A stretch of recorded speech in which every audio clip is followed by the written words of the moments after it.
Mr. President Sidikiwe. Mr. President, in the book of Kings, in the Old Testament, God tells Elijah to leave the cave to which he has retreated and to engage with the world. Similarly, today, God compels us as the church to come out of our sanctuaries and to speak out about the conditions that afflict our people.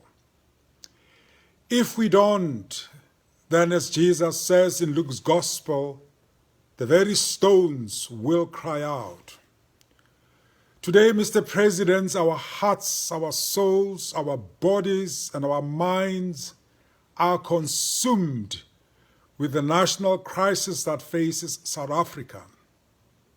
The public's money, life-saving money that is meant to provide oxygen to the breathless poor in the midst of a pandemic, has been misappropriated, stolen in brazen defiance of the commandments in the book of Exodus, which enjoins each of us, "Thou shalt not steal." Mr. President, this is not only stealing. It is annihilating the very lives of the poorest. It is almost genocidal in effect.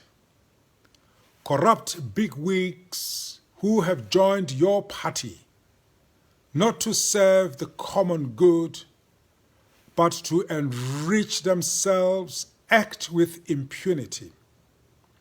Their attitudes are debilitating, life-drenching. Ha bana letswalo, Mr. President. Ba fiteletse. They are like the scribes and Pharisees Jesus called out in Matthew's Gospel, hypocrites.